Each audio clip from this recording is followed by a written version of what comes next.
Chapter 20. In the first month, the whole Israelite community arrived at the desert of Zin, and they stayed at Kadesh. There Miriam died and was buried. Now there was no water for the community, and the people gathered in opposition to Moses and Aaron. They quarreled with Moses and said, "If only we had died when our brothers fell dead before the Lord. Why did you bring the Lord's community into this wilderness, that we and our livestock should die here? Why did you bring us up out of Egypt to this terrible place? It has no grain or figs, grapevines or pomegranates, and there is no water to drink." Moses and Aaron went from the assembly to the entrance to the tent of meeting and fell face down, and the glory of the Lord appeared to them. The Lord said to Moses, "Take the staff, and you and your brother Aaron gather the assembly together. Speak to that rock before their eyes, and it will pour out its water. You will bring water out of the rock for the community, so they and their livestock can drink." So Moses took the staff from the Lord's presence, just as he commanded him. He and Aaron gathered the assembly together in front of the rock, and Moses said to them, "Listen, you rebels! Must we bring you water out of this rock?" Then Moses raised his arm and struck the rock twice with his staff. Water gushed out, and the community and the livestock drank. But the Lord said to Moses and Aaron, "Because you did not trust in me enough to honor me as holy in the sight of the Israelites, you will not bring this community into the land I give them." These were the waters of Meribah, where the Israelites quarreled with the Lord, and where he was proved holy among them.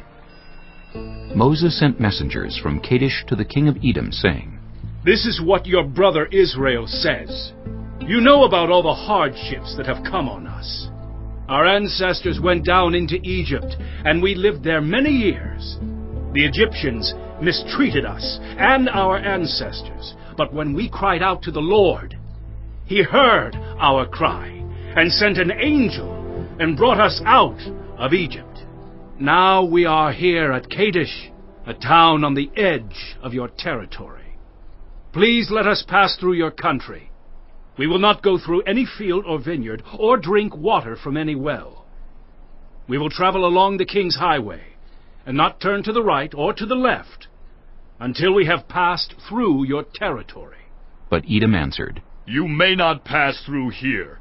If you try, we will march out and attack you with the sword."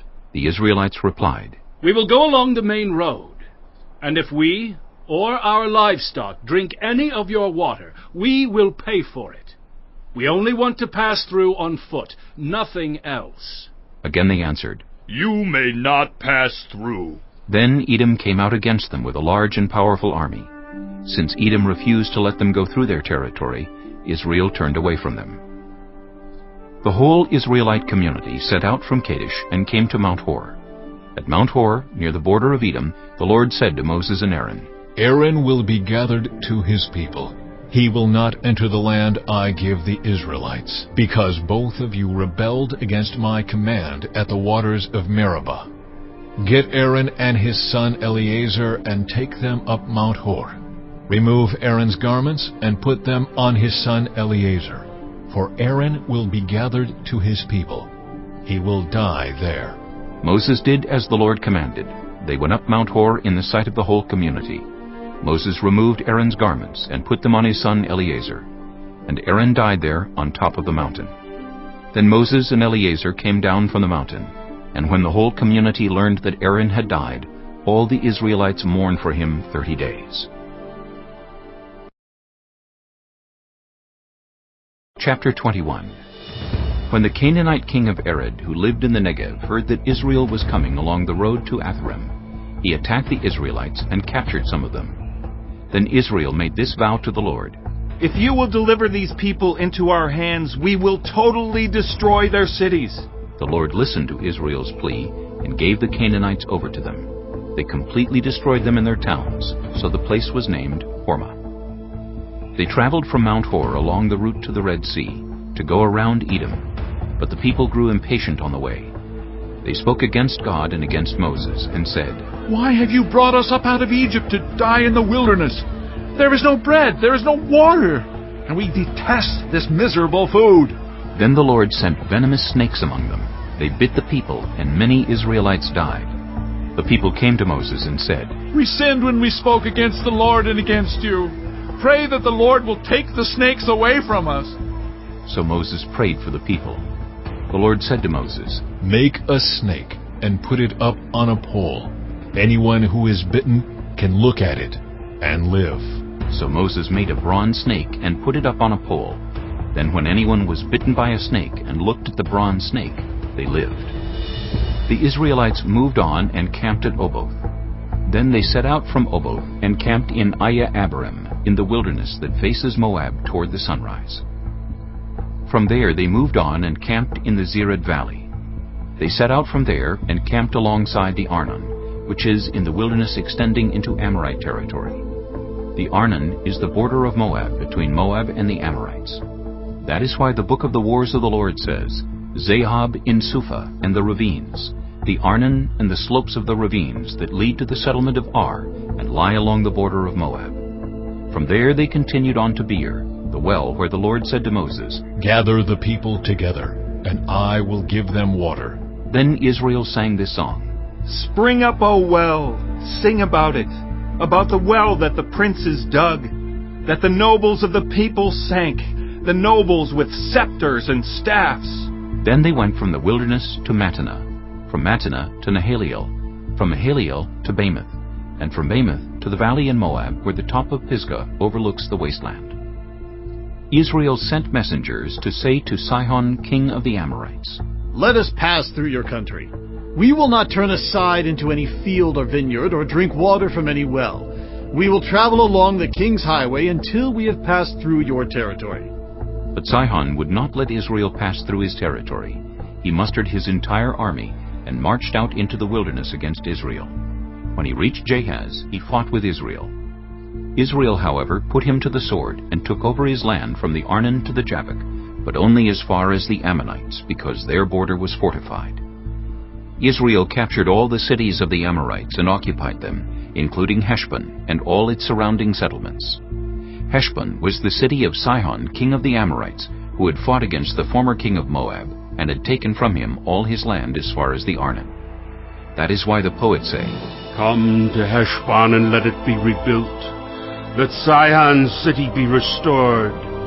Fire went out from Heshbon, a blaze from the city of Sihon. It consumed Ar of Moab, the citizens of Arnon's heights. Woe to you, Moab! You are destroyed, people of Chemosh. He has given up his sons as fugitives and his daughters as captives to Sihon, king of the Amorites. But we have overthrown them. Heshbon's dominion has been destroyed all the way to Dibon. We have demolished them as far as Nophah, which extends to Medeba. So Israel settled in the land of the Amorites. After Moses had sent spies to Jazer, the Israelites captured its surrounding settlements and drove out the Amorites who were there. Then they turned and went up along the road, and Og, king of Bashan, and his whole army marched out to meet them in battle at Edrei. The Lord said to Moses, Do not be afraid of him, for I have delivered him into your hands, along with his whole army and his land. Do to him what you did to Sihon, king of the Amorites, who reigned in Heshbon. So they struck him down, together with his sons and his whole army, leaving them no survivors, and they took possession of his land. Chapter 22. Then the Israelites traveled to the plains of Moab, and camped along the Jordan across from Jericho. Now Balak, son of Zippor, saw all that Israel had done to the Amorites, and Moab was terrified because there were so many people. Indeed, Moab was filled with dread because of the Israelites. The Moabites said to the elders of Midian, This horde is going to lick up everything around us, as an ox licks up the grass of the field. So Balak, son of Zippor, who was king of Moab at that time, sent messengers to summon Balaam, son of Beor, who was at Pethor near the Euphrates River in his native land. Balak said, A people has come out of Egypt. They cover the face of the land and have settled next to me. Now come and put a curse on these people, because they are too powerful for me. Perhaps then I will be able to defeat them and drive them out of the land.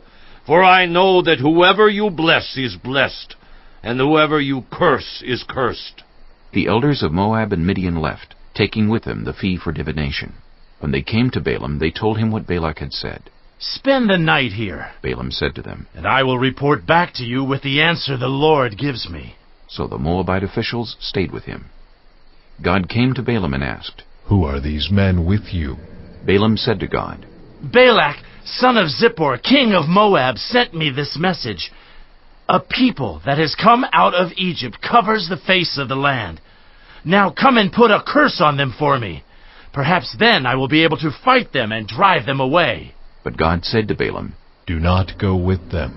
You must not put a curse on those people, because they are blessed." The next morning Balaam got up and said to Balak's officials, "Go back to your own country, for the Lord has refused to let me go with you." So the Moabite officials returned to Balak and said, Balaam refused to come with us. Then Balak sent other officials, more numerous and more distinguished than the first. They came to Balaam and said, "This is what Balak, son of Zippor, says. Do not let anything keep you from coming to me, because I will reward you handsomely and do whatever you say. Come and put a curse on these people for me." But Balaam answered them, "Even if Balak gave me all the silver and gold in his palace, I could not do anything great or small to go beyond the command of the Lord my God. Now spend the night here so that I can find out what else the Lord will tell me." That night God came to Balaam and said, "Since these men have come to summon you, go with them, but do only what I tell you." Balaam got up in the morning, saddled his donkey, and went with the Moabite officials.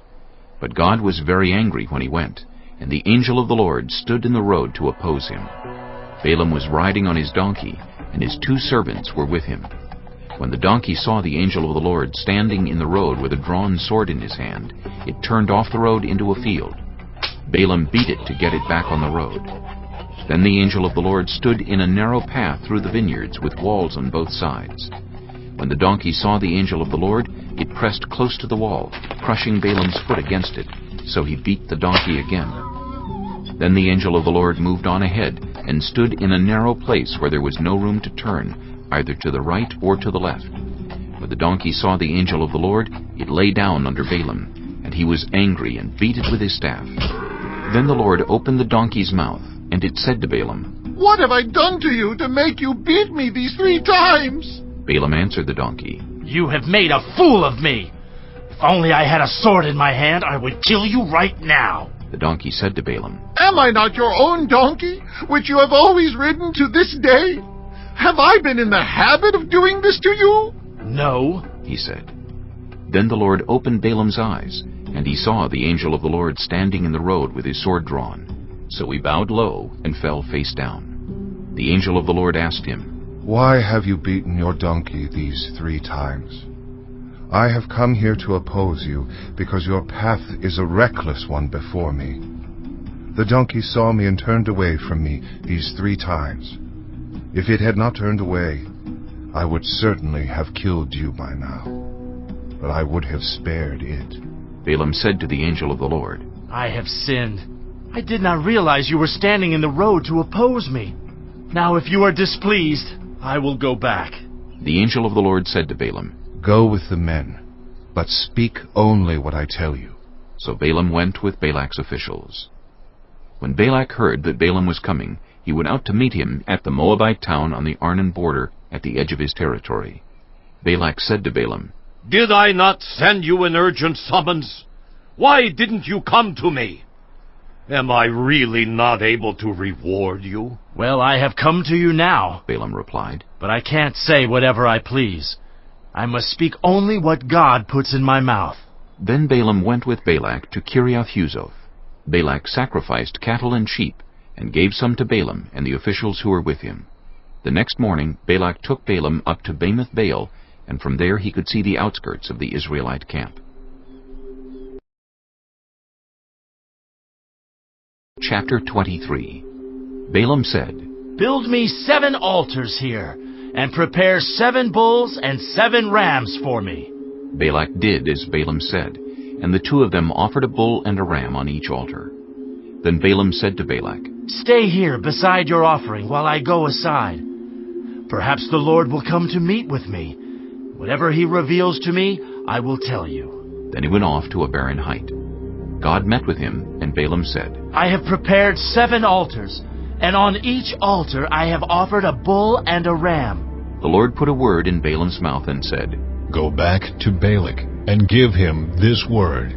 So he went back to him and found him standing beside his offering with all the Moabite officials. Then Balaam spoke his message. "Balak brought me from Aram, the king of Moab from the eastern mountains. 'Come,' he said, 'curse Jacob for me. Come, denounce Israel.' How can I curse those whom God has not cursed? How can I denounce those whom the Lord has not denounced? From the rocky peaks I see them, from the heights I view them. I see a people who live apart and do not consider themselves one of the nations. Who can count the dust of Jacob, or number even a fourth of Israel? Let me die the death of the righteous, and may my final end be like theirs." Balak said to Balaam, What have you done to me? I brought you to curse my enemies, but you have done nothing but bless them. He answered, "Must I not speak what the Lord puts in my mouth?" Then Balak said to him, Come with me to another place where you can see them. You will not see them all, but only the outskirts of their camp. And from there, curse them for me. So he took him to the field of Zophim on the top of Pisgah, and there he built 7 altars, and offered a bull and a ram on each altar. Balaam said to Balak, "Stay here beside your offering while I meet with him over there." The Lord met with Balaam and put a word in his mouth and said, Go back to Balak and give him this word. So he went to him and found him standing beside his offering with the Moabite officials. Balak asked him, What did the Lord say? Then he spoke his message. "Arise, Balak, and listen. Hear me, son of Zippor. God is not human that he should lie, not a human being that he should change his mind. Does he speak and then not act? Does he promise and not fulfill? I have received a command to bless. He has blessed, and I cannot change it. No misfortune is seen in Jacob, no misery observed in Israel. The Lord their God is with them. The shout of the king is among them. God brought them out of Egypt. They have the strength of a wild ox. There is no divination against Jacob, no evil omens against Israel. It will now be said of Jacob and of Israel, See what God has done. The people rise like a lioness.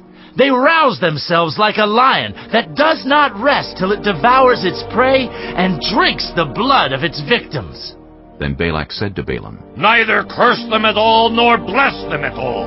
Balaam answered, "Did I not tell you I must do whatever the Lord says?"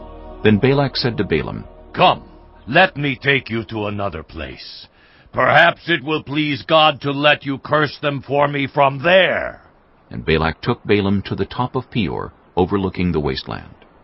Balaam said, "Build me 7 altars here, and prepare 7 bulls and 7 rams for me." Balak did as Balaam had said, and offered a bull and a ram on each altar. Chapter 24. Now when Balaam saw that it pleased the Lord to bless Israel, he did not resort to divination as at other times, but turned his face toward the wilderness. When Balaam looked out and saw Israel encamped tribe by tribe, the Spirit of God came on him, and he spoke his message. The prophecy of Balaam, son of Beor, the prophecy of one whose eye sees clearly, the prophecy of one who hears the words of God, who sees a vision from the Almighty, who falls prostrate, and whose eyes are opened. How beautiful are your tents, Jacob, your dwelling places, Israel. Like valleys they spread out, like gardens beside a river, like aloes planted by the Lord, like cedars beside the waters. Water will flow from their buckets. Their seed will have abundant water. Their king will be greater than Agag. Their kingdom will be exalted. God brought them out of Egypt. They have the strength of a wild ox. They devour hostile nations and break their bones in pieces. With their arrows they pierce them. Like a lion they crouch and lie down. Like a lioness, who dares to rouse them? May those who bless you be blessed, and those who curse you be cursed. Then Balak's anger burned against Balaam. He struck his hands together and said to him, I summoned you to curse my enemies, but you have blessed them these 3 times. Now leave at once and go home. I said I would reward you handsomely, but the Lord has kept you from being rewarded. Balaam answered Balak, Did I not tell the messengers you sent me? Even if Balak gave me all the silver and gold in his palace, I could not do anything of my own accord, good or bad, to go beyond the command of the Lord, and I must say only what the Lord says? Now I am going back to my people. But come, let me warn you of what this people will do to your people in days to come. Then he spoke his message. The prophecy of Balaam, son of Beor, the prophecy of one whose eye sees clearly, the prophecy of one who hears the words of God, who has knowledge from the Most High, who sees a vision from the Almighty, who falls prostrate and whose eyes are opened. I see him, but not now. I behold him, but not near. A star will come out of Jacob. A scepter will rise out of Israel. He will crush the foreheads of Moab, the skulls of all the people of Sheth. Edom will be conquered. Seir, his enemy, will be conquered, but Israel will grow strong. A ruler will come out of Jacob and destroy the survivors of the city. Then Balaam saw Amalek and spoke his message. Amalek was first among the nations, but their end will be utter destruction. Then he saw the Kenites and spoke his message. Your dwelling place is secure. Your nest is set in a rock. Yet you Kenites will be destroyed when Asher takes you captive. Then he spoke his message. Alas, who can live when God does this? Ships will come from the shores of Cyprus. They will subdue Asher and Eber, but they too will come to ruin. Then Balaam got up and returned home, and Balak went his own way. Chapter 25. While Israel was staying in Shittim, the men began to indulge in sexual immorality with Moabite women, who invited them to the sacrifices to their gods. The people ate the sacrificial meal and bowed down before these gods. So Israel yoked themselves to the Baal of Peor, and the Lord's anger burned against them. The Lord said to Moses, Take all the leaders of these people, kill them, and expose them in broad daylight before the Lord, so that the Lord's fierce anger may turn away from Israel. So Moses said to Israel's judges, Each of you must put to death those of your people who have yoked themselves to the Baal of Peor. Then an Israelite man brought into the camp a Midianite woman right before the eyes of Moses and the whole assembly of Israel, while they were weeping at the entrance to the tent of meeting. When Phinehas, son of Eleazar, the son of Aaron the priest, saw this, he left the assembly, took a spear in his hand, and followed the Israelite into the tent. He drove the spear into both of them, right through the Israelite man and into the woman's stomach. Then the plague against the Israelites was stopped, but those who died in the plague numbered 24,000. The Lord said to Moses, Phinehas, son of Eleazar, the son of Aaron the priest, has turned my anger away from the Israelites.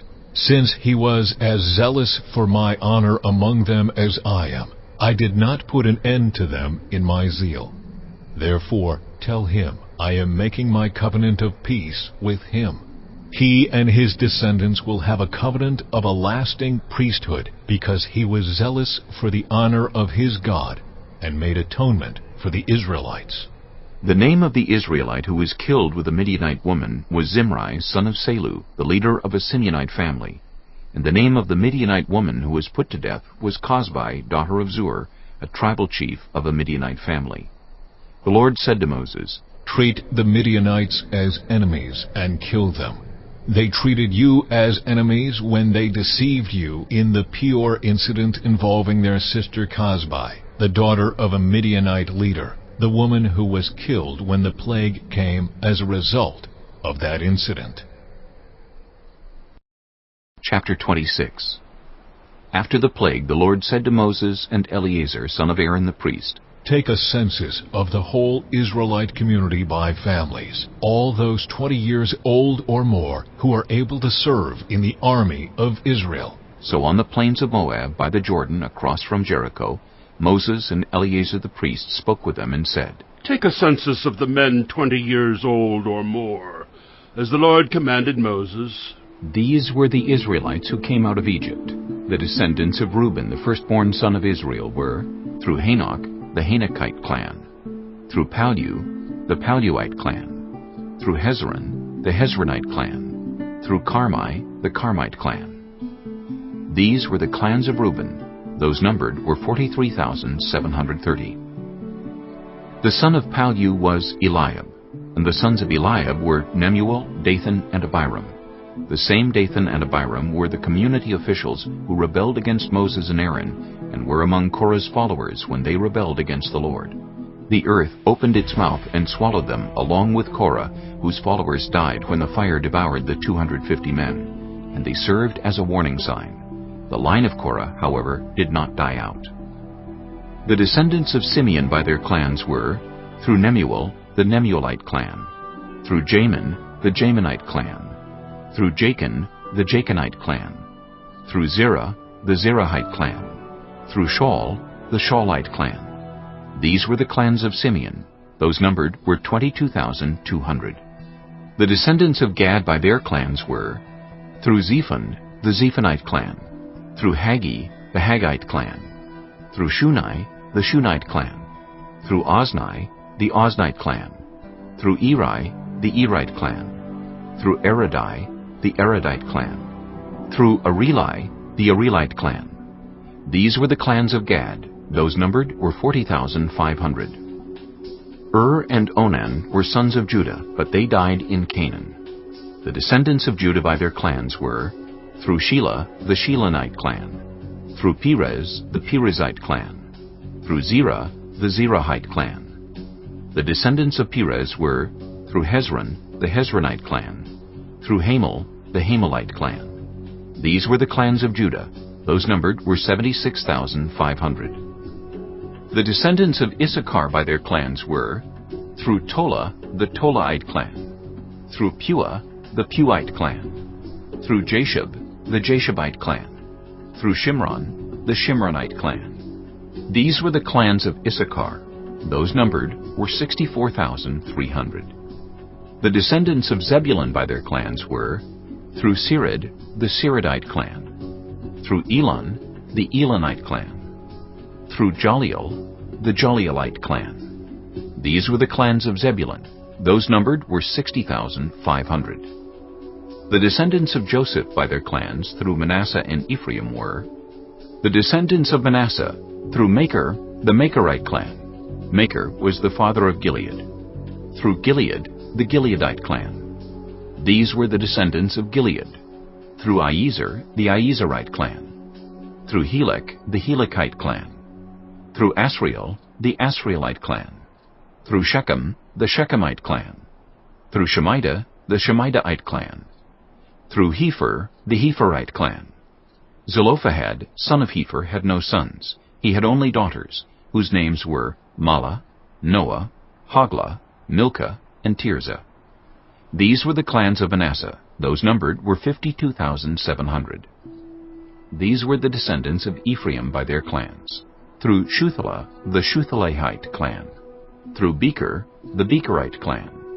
Through Tahan, the Tahanite clan. These were the descendants of Shuthelah. Through Eran, the Eranite clan. These were the clans of Ephraim. Those numbered were 32,500.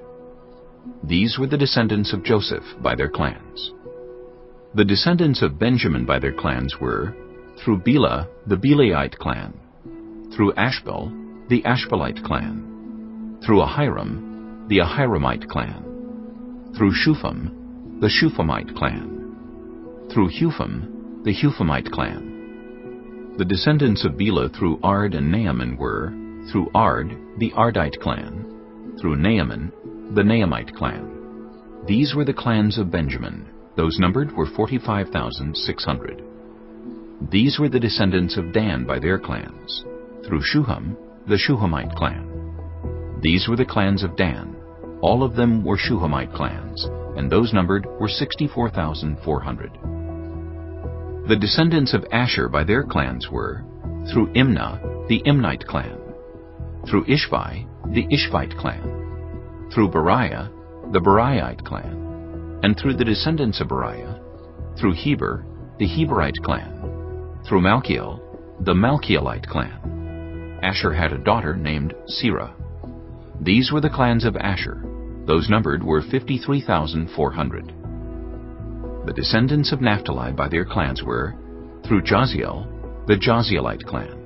Through Guni, the Gunite clan. Through Jezer, the Jezerite clan. Through Shillem, the Shillemite clan. These were the clans of Naphtali. Those numbered were 45,400. The total number of men of Israel was 601,730. The Lord said to Moses, The land is to be allotted to them as an inheritance based on the number of names. To a larger group give a larger inheritance, and to a smaller group a smaller one.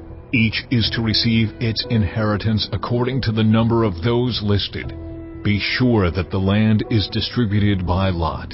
What each group inherits will be according to the names for its ancestral tribe. Each inheritance is to be distributed by lot among the larger and smaller groups. These were the Levites who were counted by their clans. Through Gershon, the Gershonite clan. Through Kohath, the Kohathite clan. Through Merari, the Merarite clan. These also were Levite clans: the Libnite clan, the Hebronite clan, the Malite clan, the Mushite clan, the Korahite clan. Kohath was the forefather of Amram. The name of Amram's wife was Jochebed, a descendant of Levi, who was born to the Levites in Egypt. To Amram she bore Aaron, Moses, and their sister Miriam. Aaron was the father of Nadab and Abihu, Eleazar and Ithamar. But Nadab and Abihu died when they made an offering before the Lord with unauthorized fire. All the male Levites a month old or more numbered 23,000. They were not counted along with the other Israelites because they received no inheritance among them. These are the ones counted by Moses and Eleazar the priest when they counted the Israelites on the plains of Moab by the Jordan across from Jericho. Not one of them was among those counted by Moses and Aaron the priest when they counted the Israelites in the desert of Sinai. For the Lord had told those Israelites they would surely die in the wilderness, and not one of them was left except Caleb son of Jephunneh and Joshua son of Nun. Chapter 27. The daughters of Zelophehad, son of Hepher, the son of Gilead, the son of Machir, the son of Manasseh, belonged to the clans of Manasseh, son of Joseph. The names of the daughters were Mahlah, Noah, Hoglah, Milcah, and Tirzah.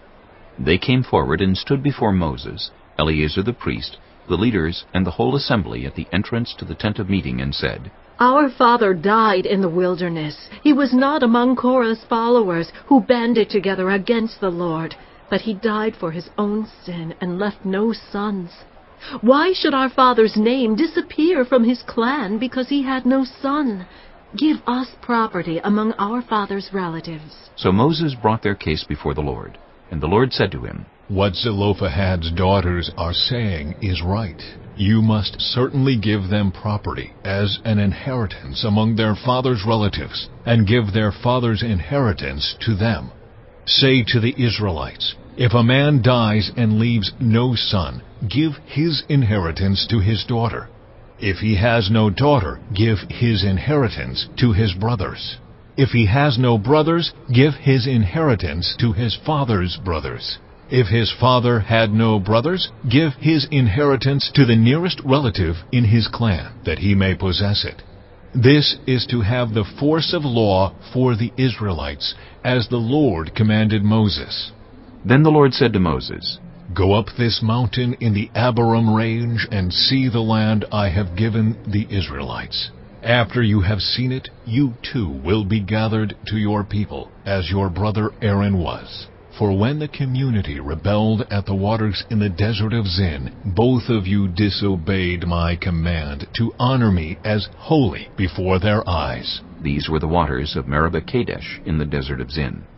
Moses said to the Lord, May the Lord, the God who gives breath to all living things, appoint someone over this community to go out and come in before them, one who will lead them out and bring them in, so the Lord's people will not be like sheep without a shepherd. So the Lord said to Moses, Take Joshua, son of Nun, a man in whom is the spirit of leadership, and lay your hand on him. Have him stand before Eleazar the priest and the entire assembly, and commission him in their presence. Give him some of your authority, so the whole Israelite community will obey him. He is to stand before Eleazar the priest, who will obtain decisions for him by inquiring of the Urim before the Lord. At his command, he and the entire community of the Israelites will go out, and at his command they will come in. Moses did as the Lord commanded him. He took Joshua and had him stand before Eleazar the priest and the whole assembly. Then he laid his hands on him and commissioned him, as the Lord instructed through Moses. Chapter 28. The Lord said to Moses, Give this command to the Israelites, and say to them, Make sure that you present to me at the appointed time my food offerings, as an aroma pleasing to me. Say to them, This is the food offering you are to present to the Lord, 2 lambs a year old without defect, as a regular burnt offering each day. Offer 1 lamb in the morning and the other at twilight, together with a grain offering of 1/10 of an ephah of the finest flour, mixed with 1/4 of a hin of oil from pressed olives. This is the regular burnt offering instituted at Mount Sinai as a pleasing aroma, a food offering presented to the Lord. The accompanying drink offering is to be 1/4 of a hin of fermented drink with each lamb. Pour out the drink offering to the Lord at the sanctuary. Offer the 2nd lamb at twilight, along with the same kind of grain offering and drink offering that you offer in the morning. This is a food offering, an aroma pleasing to the Lord. On the Sabbath day, make an offering of 2 lambs a year old without defect, together with its drink offering and a grain offering of 2/10 of an ephah of the finest flour mixed with olive oil. This is the burnt offering for every Sabbath, in addition to the regular burnt offering and its drink offering. On the 1st of every month, present to the Lord a burnt offering of 2 young bulls, 1 ram, and 7 male lambs a year old, all without defect.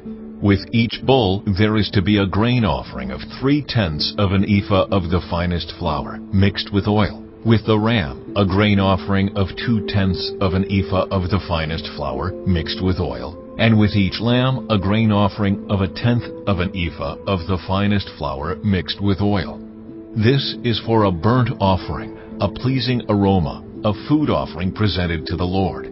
With each bull there is to be a drink offering of 1/2 a hin of wine. With the ram, 1/3 of a hin. And with each lamb, 1/4 of a hin. This is the monthly burnt offering to be made at each new moon during the year. Besides the regular burnt offering with its drink offering, 1 male goat is to be presented to the Lord as a sin offering. On the 14th day of the 1st month, the Lord's Passover is to be held. On the 15th day of this month, there is to be a festival. For 7 days eat bread made without yeast. On the 1st day hold a sacred assembly and do no regular work. Present to the Lord a food offering consisting of a burnt offering of 2 young bulls, 1 ram, and 7 male lambs a year old, all without defect. With each bull offer a grain offering of 3/10 of an ephah of the finest flour mixed with oil. With the ram, 2/10, and with each of the 7 lambs, 1/10. Include 1 male goat as a sin offering to make atonement for you. Offer these in addition to the regular morning burnt offering. In this way, present the food offering every day for 7 days as an aroma pleasing to the Lord. It is to be offered in addition to the regular burnt offering and its drink offering. On the 7th day, hold a sacred assembly and do no regular work. On the day of first fruits, when you present to the Lord an offering of new grain during the festival of weeks, hold a sacred assembly and do no regular work. Present a burnt offering of 2 young bulls, 1 ram, and 7 male lambs a year old, as an aroma pleasing to the Lord. With each bull there is to be a grain offering of 3/10 of an ephah of the finest flour, mixed with oil. With the ram, 2/10, and with each of the 7 lambs, 1/10. Include 1 male goat to make atonement for you. Offer these together with their drink offerings, in addition to the regular burnt offering and its grain offering. Be sure the animals are without defect. Chapter 29. On the first day of the 7th month, hold a sacred assembly and do no regular work. It is a day for you to sound the trumpets. As an aroma pleasing to the Lord, offer a burnt offering of 1 young bull, 1 ram, and 7 male lambs a year old, all without defect. With the bull, offer a grain offering of 3/10 of an ephah of the finest flour, mixed with olive oil. With the ram, 2/10, and with each of the 7 lambs, 1/10. Include 1 male goat as a sin offering to make atonement for you. These are in addition to the monthly and daily burnt offerings, with their grain offerings and drink offerings as specified. They are food offerings presented to the Lord, a pleasing aroma. On the 10th day of this 7th month, hold a sacred assembly. You must deny yourselves and do no work. Present as an aroma pleasing to the Lord a burnt offering of 1 young bull, 1 ram, and 7 male lambs a year old, all without defect. With the bull, offer a grain offering of 3/10 of an ephah of the finest flour mixed with oil. With the ram, 2/10, and with each of the 7 lambs, 1/10. Include 1 male goat as a sin offering, in addition to the sin offering for atonement and the regular burnt offering with its grain offering and their drink offerings. On the 15th day of the 7th month, hold a sacred assembly and do no regular work. Celebrate a festival to the Lord for 7 days. Present as an aroma pleasing to the Lord a food offering, consisting of a burnt offering of 13 young bulls, 2 rams, and 14 male lambs a year old, all without defect. With each of the 13 bulls, offer a grain offering of 3/10 of an ephah of the finest flour mixed with oil. With each of the 2 rams, 2/10, and with each of the 14 lambs, 1/10. Include 1 male goat as a sin offering, in addition to the regular burnt offering with its grain offering and drink offering. On the 2nd day, offer 12 young bulls, 2 rams, and 14 male lambs a year old, all without defect. With the bulls, rams, and lambs, offer their grain offerings and drink offerings according to the number specified. Include 1 male goat as a sin offering, in addition to the regular burnt offering with its grain offering and their drink offerings. On the 3rd day, offer 11 bulls, 2 rams, and 14 male lambs a year old, all without defect. With the bulls, rams, and lambs, offer their grain offerings and drink offerings according to the number specified. Include 1 male goat as a sin offering, in addition to the regular burnt offering with its grain offering and drink offering. On the 4th day, offer 10 bulls, 2 rams, and 14 male lambs a year old, all without defect. With the bulls, rams, and lambs, offer their grain offerings and drink offerings according to the number specified. Include 1 male goat as a sin offering, in addition to the regular burnt offering with its grain offering and drink offering.